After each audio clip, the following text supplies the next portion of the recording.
seeing a group of guys, seeing the cars what was there at the same place. Got my gun. Told my mate wind the window down. When the windows come down, I just aimed at one of the cars. Grazed the first person's neck, lodged in the second person's neck.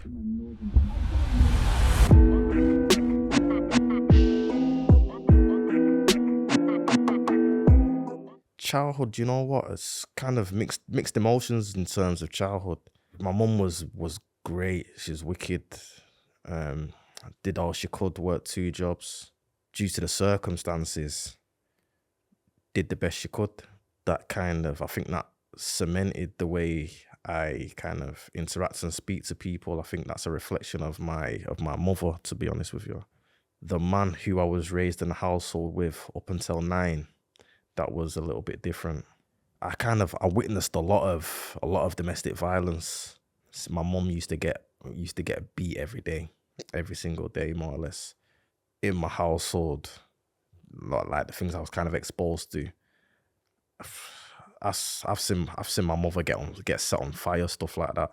I've seen her have her nose broken multiple times. What it did was in the kitchen. She was smoking a fag. She'll hate me for saying that. She doesn't smoke now, should I say as well. So yeah, she was smoking a fag at the time to try and like escape kind of thing. She put the fag on the side.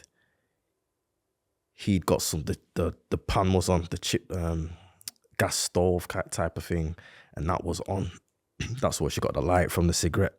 It poured terps all over her first. So poured terps all over in front of us then.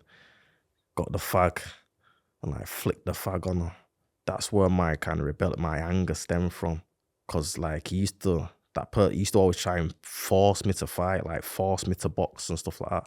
So I became the total of opposite. And that's where a lot of my problems kind of like stem from. When I went more reserved and within myself. We used to be walking around on eggshells, was frightened of him. The police kind of coming round to our home and not doing nothing, not doing a thing. Should have black eyes, unrecognizable. That's the main thing every time I used to go to school, all I used to think about in school was, I'm going to go home one day and my mum's going to be dead kind of thing. She's not going to be there. And that's all I used to think about in school. I don't know, had a whole impact on everything. The way I used to think, trusting people, like I said, trusting people in authority. That's what it went into, an authoritative kind of sense then. People in authority, I don't trust you. I was a very happy child. First, bubbly, full of life, full of personality, a bit of a showboat type of thing. And then after that, as soon as the domestic violence started, I'd kind of withdrawn and gone within myself then. I'd rarely speak. Expression wise, you'd rarely get a smile out of me. It kind of came out in aggressive ways when I felt threatened or felt somebody was trying to speak to me a certain way. So like I felt I was being disrespected or something like that.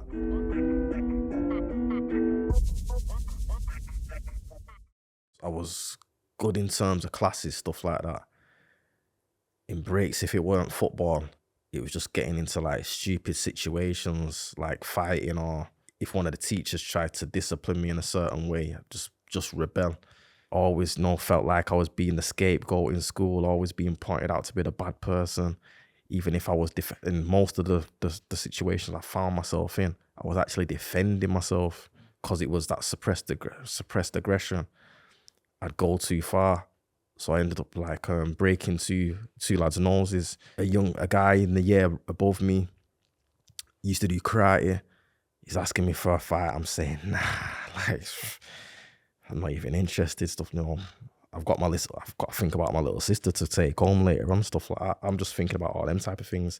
So it kind of pushed me. So when he's pushed me, I've hit him once and broke his nose.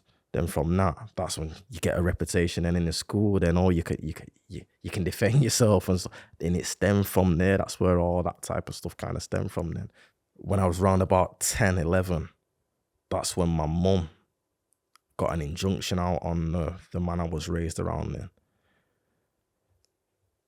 From there, went into the first year of secondary school. the same behaviors, same traits, same things followed. Got excluded, so I was out of school for the whole of the second year. Then at the time there was a lot of racial tension in the town. It had a lot of like old school people stuck in the ways type of thing, prejudice, racism, so forth. So from that, I just felt a lot more comfortable being in the second school I was in. Again, ended up getting into fights. From there, got excluded again. As soon as I got excluded, then a second time from a second school, no school in the whole of the town then would take me on or accept me. So from there, I ended up going to college and trying to catch up on the schoolwork in college. Same thing happened again. Ended up fighting, gets excluded from kicked out of the college. That's when a bit of the persecution complex started to kick in. I was just like, F the system, no, F the system. You know, college there, please.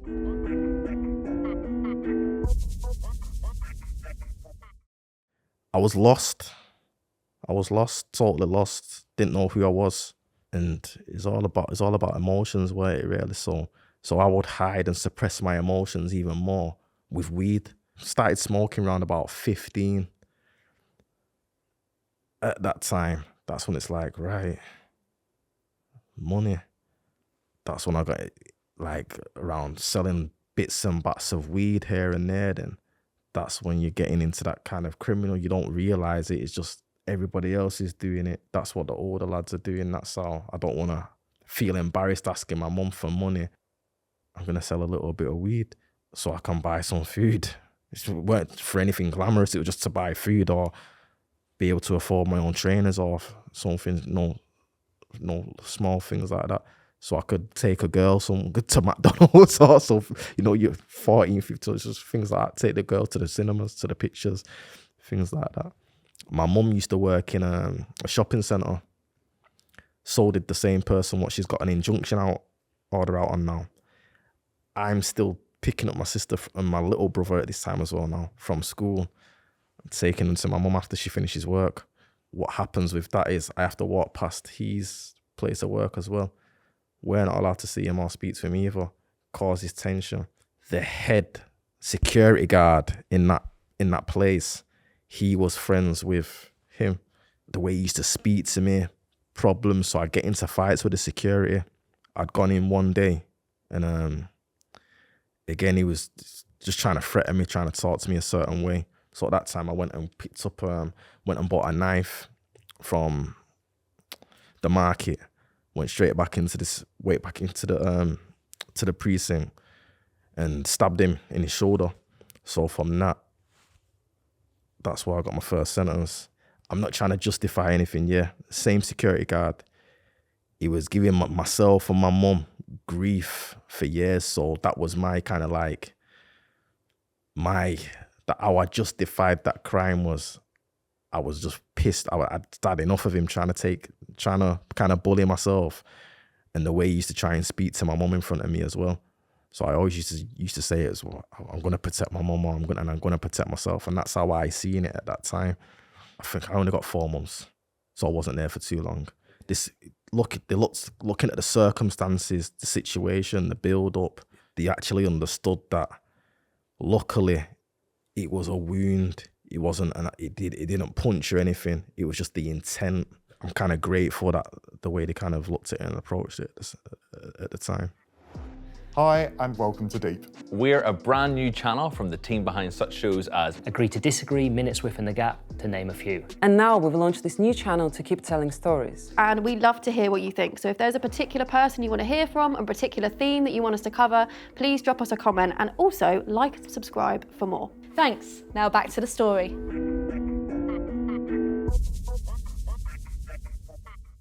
I didn't learn much because I went back when I was 17. So the first time, the only thing I can actually remember is people saying, "Oh, you're a bit more calmer now." It was the second time what really made the impact. That's when I really experienced prison, because it was juvies but wise. But I went to Hinley this time, so it was the first time I'd been exposed to a wing. My first time in prison, it was more like Spurs. I went to Stoke Heath and Lancaster. In fact, I went to Lancaster Farms as well. So that was the first time I actually seen a wing. But yeah, when I went to Hinley, after there, I went to a place called Castington up north. People always used to say, oh, if they send you to Castington, it's to punish you. It's because you've done, you know. And I thought, oh, for fuck's sake, obviously I must have pissed someone off. Jail's a little bit different now. But them times, there was a lot of racism still. And I've gone onto the wing, locked behind my door. All I'm hearing is monkey chants and you know, stuff like that. So again, when the doors open in the morning, I've still got a bit of a chip. I've still got aggressive. I'm still young. I'm still 17. I'm saying at the night, whoever's saying that, say it to my face. You know, as soon as the doors open, say it to my face. So the door's been open in the mornings. You know, it weren't me. No, everyone's just saying it weren't them. So I'm like, now it was like a psychological game. So I'm thinking, where have they brought me? Yeah, what's this? See my other mate, what came with me at the time on another wing, is saying, this jail, man, we need to get out of here. Just gonna end up fighting, man. And what was mad is all the prisoners was actually being nice. It was only when when we went behind the doors. And then from there, I'm saying to my yacht worker at the time, my youth worker, get me out of here. It's just racist, this, that, the other. And I was struggling psychologically with it. So what happened was I've gone to education one day. Again, it may be certain traits what I've got, what haven't come through. I'm not on no spectrum, or, you know, I've gone through a lot of kind of things, and at that time there, I'm in education, and there's just noise in education, and the same thing. I end up saying to a guy, look, I'm trying to concentrate on this thing, yeah. And I've ended up just going mad at him. Just didn't get violent, anything like that. The teachers called the prison staff. The prison staff have come, escorted me to my cell then. Got to the cell, and my door's already open.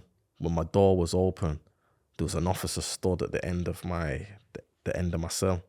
One officer either side of me, what escorted me anyway, then another officer in my cell. As soon as I've took a step into the cell, my legs come right up, get swept right from under me. So from there, end up being like 4 officers, like trying to I'm not even trying to like fight against them or anything. They've took me kind of like by surprise. Anyways, it was just start hitting me. Did it? Yeah, all that. So what happened is they left the neighbor opposite me, ironically, was from the same town as me as well, and they left his visor flap open. And he's gone, Wes, don't worry. He's gonna see in everything. You know, if you need anything, anyone to help or thingy, then I've got you. Don't worry. It's, you know, disgusting what they've just done. I've gone down the block. Once I've gone down the block, same thing again. Monkey chants. The lot. You could hear it blatantly. I've gone inside the governor's room. He said, right, we're gonna, you know, you're going to get charged for this, for the situation, what happened in the... I said, what are you talking about? I've just been attacked by your officers. And I said, furthermore, your prison's f***ing racist as well. He's saying, your prison's not racist. I'm saying, listen, even when we're talking, the monkey chants was going on when we're talking. He said, I can't hear a thing. I thought, oh, shit. I'm stuck here. Anyway, long story short, I ended up speaking to my yacht worker again. Told her the circumstances. I can't remember if she even got the evidence from the person what was opposite me. All I know is within the next day, they shipped me to an open conditions jail to Farn Cross then. Open conditions, more responsibility. It was more or less semi-open at the time, but it was for juveniles and YOYs at that time. As soon as I kind of got released from that prison then, and I've gone home, it kind of opened my eyes a bit to the reality of now you've kind of just experienced, you know, prison. And so from there, I actually tried to change my life around.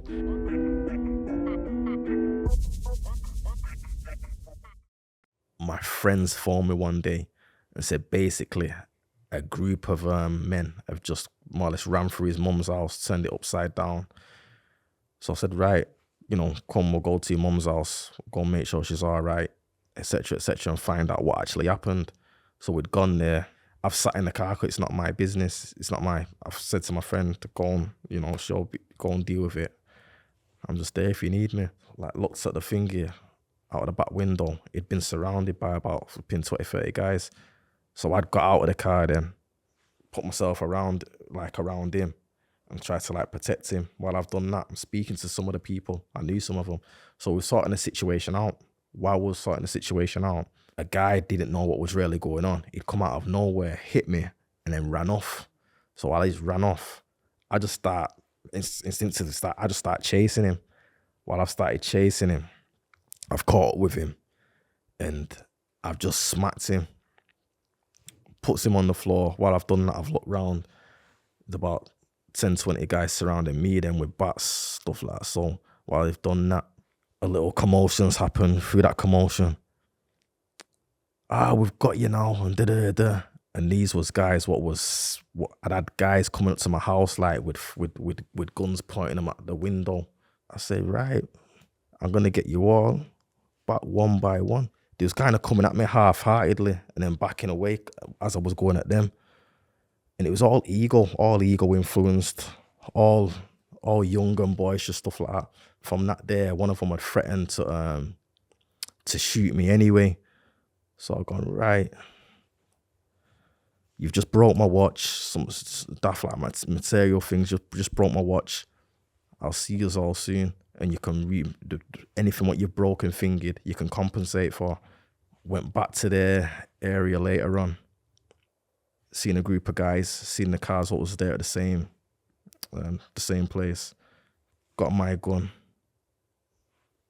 Told my mate wind the window down. When the windows come down, I just aimed at one of the cars, grazed the first person's neck, lodged in the second person's neck. I just seen a few faces. I couldn't really see who it was because it was dark. I just seen the cars, the specific cars, what was there, what was outside, what I drove up. And I seen a group of guys around the cars and in the cars. So I just aimed at the closest people to me. God. And it just, I So it didn't really care. Yeah. I didn't, right. honestly, I didn't really care. That's how numb you are and desensitized. And that's how I was type of towards it. Was like, I didn't even think like, I might kill him or I might seriously cause some severe harm. I was more like, I want to scare him, but also whatever happens. I'm just thinking about how I'm going to get away with it.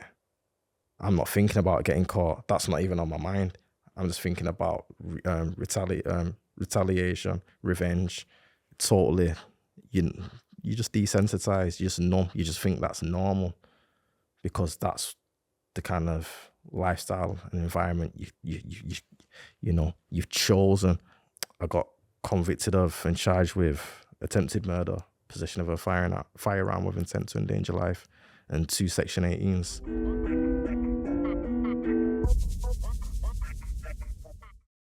They gave me a third of 30 years, so I had to do a minimum of 10 years.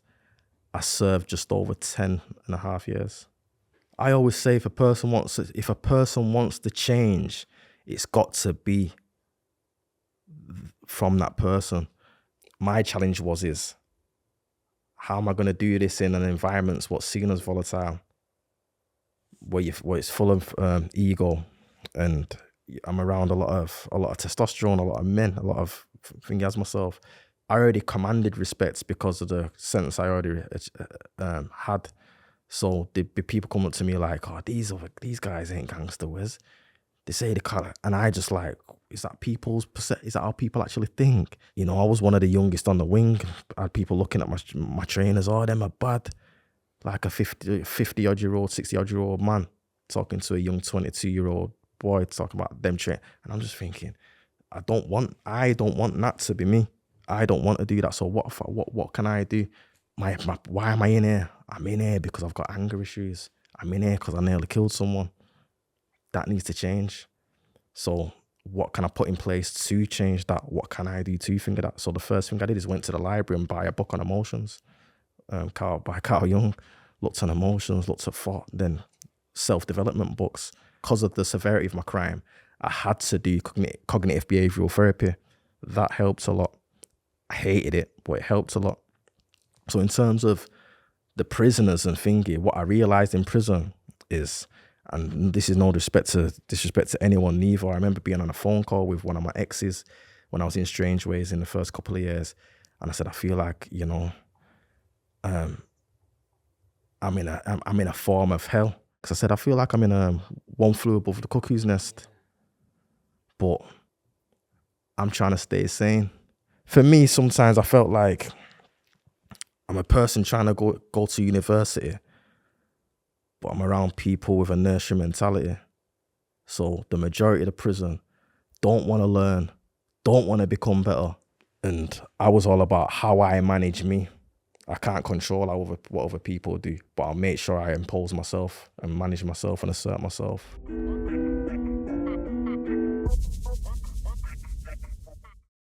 A week prior to me receiving my life sentence, it came out who my real father was. It's something, again, I'd always heard growing up. So I always knew who it was. I always knew who my real father was. It just never was mentioned.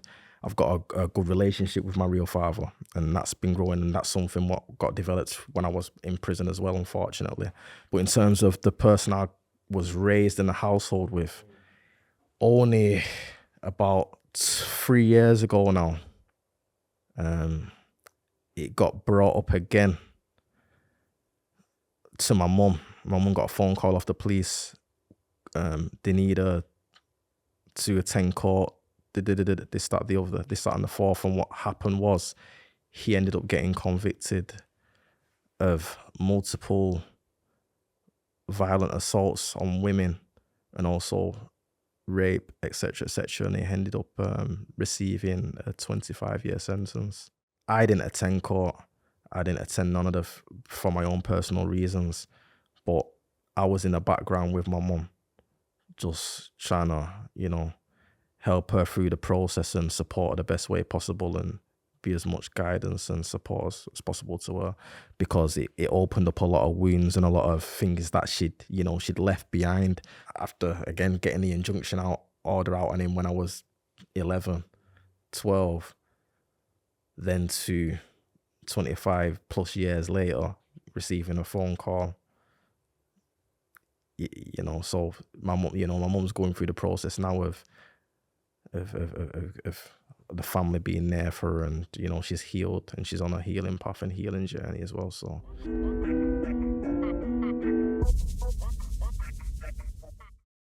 I can go off course in terms of just trying to do any type of work to prove to probation, prove to my family I'm trying to, you know, stay out of trouble and trying to just build a life and, you know, find stability. I've got stability, thankfully now. Every time I've tried just doing things like that, it always goes back to trying to help people, whether it be. So yeah, I do the community development work now, and within my local community. And again, that's to try and like just give back as well, and just try and keep people, help support people from repeating the same kind of, you know, cycles that we can be kind of caught up in due to our you know, our circumstances, to share the problems with people, with the family, if they've got the family, with the mum, the dad, brothers, sister, teacher, whoever it may be. Try not to be afraid to utilize the resources that are available. If you're struggling in school, try to speak to somebody. If you don't belong, or you feel, you know, you don't feel a part of something as well, try and share that with somebody. Try and speak to somebody. If not, try to write it down. Try to focus on what you like in life. There must be something what puts a smile on your face, you know, when you're on your own or to yourself, and when you don't understand emotions. As a child, 18 and not even 18 and under, even as an adult, a lot of adults are still suffering from unhealed trauma, things what they haven't actually had the opportunity to visit, what have stemmed from their childhood as well, what have kind of made them feel some type of trauma, what puts barriers in place for them to express themselves now. And sometimes that gets passed down to the younger generation still, where people are being misled and misguided, unbeknown to them. You know, it's happening subconsciously. Try to understand emotions, man, and why the emotions, why we allow emotions to make us react and feel a certain way, because they're only momentarily. I remember seeing a celebrity one time saying that they get anxious, they get nervous, they get scared, they feel intimidated before performing. But then as soon as they get on stage and they breathe and they give themselves a moment, everything gets let go. And I try and utilize that in life.